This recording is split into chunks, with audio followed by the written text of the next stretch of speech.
E aí, pessoal, tudo bem? Nessa aula, nós vamos ver a forma vetorial de uma aproximação quadrática. E em aulas passadas, nós vimos a fórmula de uma aproximação quadrática, onde f é a função que estamos tentando aproximar e x0 e y0 é o ponto no qual estamos nos aproximando. Mas, como eu disse, nós já falamos disso em vídeos passados. E se você não lembra disso, eu sugiro que você dê uma olhada. Mas só lembrando rápido, esse aqui é o termo constante, isso tudo aqui é o termo linear, isso porque eu sempre estou pegando uma variável e multiplicando por uma constante, e em toda essa parte tem duas variáveis se multiplicando. E nessa parte vai aparecer um x ao quadrado e um y ao quadrado, ou seja, é o termo quadrático. E o que vamos fazer nessa aula é transformar tudo isso em vetores. Mas como podemos fazer isso? Inicialmente, vamos escrever essa matriz que contém as variáveis x e y, ou seja, a matriz que representa a entrada x e y, e temos uma matriz ou um vetor, assim por dizer, que representa as entradas x0 e y0, e o termo constante vai ser a mesma coisa que avaliar essa função em x0. Agora, esse termo linear se parece com um produto escalar, e se expandirmos esse produto escalar, vai parecer que estamos tomando a derivada parcial em relação a x e a derivada parcial em relação a y. E ambas as derivadas estamos avaliando em x0. E cada uma dessas variáveis é multiplicada pela variável menos as entradas, que são constantes. Então, vezes x menos x0 e y menos y0. E nós podemos escrever isso como o vetor gradiente de f, que é o vetor que contém essas derivadas parciais, e avaliamos isso em x0 e multiplicamos pelo vetor x menos o vetor x0. Então, essa expressão vetoriza esse termo linear, e agora temos que pensar nessa parte que é mais difícil. Como podemos vetorizar esse termo quadrático?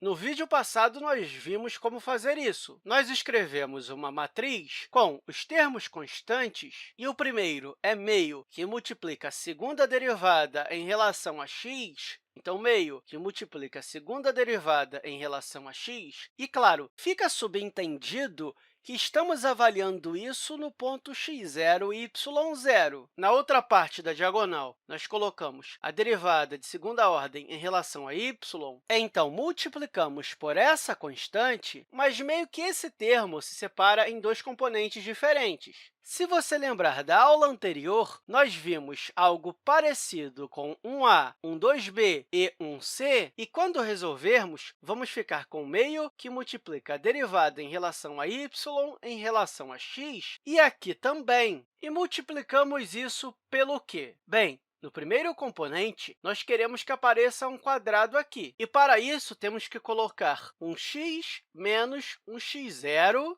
E, no segundo termo, temos que colocar y menos y0. Então, y menos y0. E ainda temos que multiplicar essa matriz pela transposta dessa aqui. Ou seja, deixa eu apagar essa parte e colocar a transposta aqui. Então, nossa transposta vai ser x menos x0 e y menos y0. Agora, só tem uma linha. E se você fizer esse produto de matrizes, você vai ter essa forma quadrática. Se você não lembra como faz isso, eu sugiro que você dê uma olhada na aula onde transformamos uma aproximação quadrática em uma matriz. E, claro, você também pode dar uma olhada nos textos da Khan Academy. E olha que interessante, essa matriz é parecida com a matriz hessiana, só não é ela porque tem esses meios multiplicando aqui. E o que eu posso fazer?